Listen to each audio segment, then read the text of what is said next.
సజీవ భాషకు సంరక్షకుడు శ్రీ నరేష్ చంద్ర దేవ్ వర్మ, పద్మశ్రీ 2026.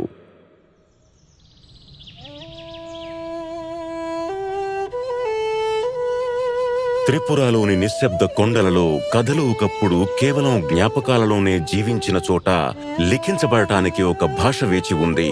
దశాబ్దాలుగా కాక్బొరాక్ ఒక స్వరం ఉండేది, కానీ లిఖిత రూపం మాత్రం చాలా తక్కువ. ఒక వ్యక్తి తన కలం పట్టుకుని పని మొదలుపెట్టేంత వరకు 1944 అక్టోబర్ 31న జన్మించిన శ్రీ నరేష్ చంద్ర దేవ్ వర్మ బెంగాలీ భాషను అభ్యసిస్తూ పెరిగారు. ఒక విషయం అన్నీ మార్చేసింది. మనం మన సొంత భాష కాక్బొరాక్ లో రాయకపోతే మరెవరు రాస్తారు? మొదట్లో కాక్బొరాక్ లో ఎటువంటి లిఖిత గ్రంథాలు లేవు. 1960 తర్వాత ప్రజలు దీనిని ఒక భాషగా పరిగణించడం ప్రారంభించారు.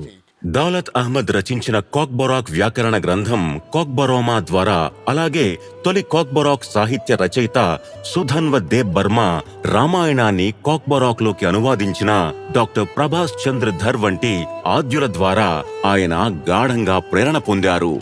ఆకాశవాణిలో కాక్బొరాక్ కార్యక్రమాలను వింటూ ఆయన కలం పట్టి స్వయంగా రాయడం ప్రారంభించడానికి ప్రేరణ పొందారు.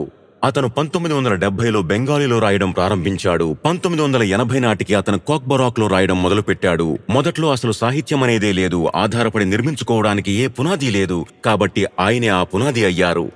50 ఏళ్లకు పైగా 34 పుస్తకాలు, లెక్కలేనన్ని వ్యాసాలు మరియు పరిశోధనలు ఆయన కాక్బొరాక్ ను మాట్లాడే గుర్తింపు నుండి లిఖిత వారసత్వంగా మార్చారు. నేడు కాక్బొరాక్ ను 100కు పైగా స్కూళ్లలో, డజన్ల కొద్దీ కాలేజీల్లో బోధిస్తున్నారు.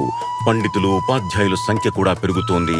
ఆయన విద్యార్థులే ఈ ఉద్యమాన్ని ముందుకు తీసుకెళ్తున్నారు. యువతరం ఆసక్తి చూపుతోంది. కాక్బొరాక్ బోధించడానికి మరింత మంది సిబ్బంది చేరుతున్నారు. సంవత్సరాలుగా ఆయన చేసిన కృషికి పలుమార్లు గౌరవం లభించింది.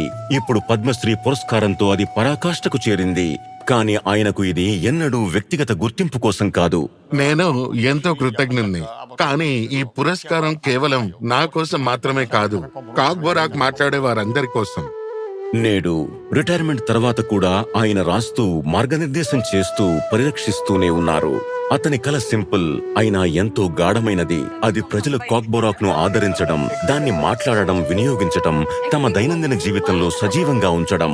అంతరించిపోతున్న భాషకు ఒక రక్షకుడు దొరికాడు. అతను తన కలంతో దానికి జీవం పోశాడు. కాక్బొరాక్ భాష సజీవంగానూ చిరస్థాయిగానూ ఉన్నత శిఖరాలను అధిరోహిస్తున్న వేళ ఒక పేరు దానితో పాటు శాశ్వతంగా లిఖించబడి ఉంటుంది. శ్రీ నరేష్ చంద్ర దేవ్ వర్మ, పద్మశ్రీ 2026. శతకోటి వందనాలు.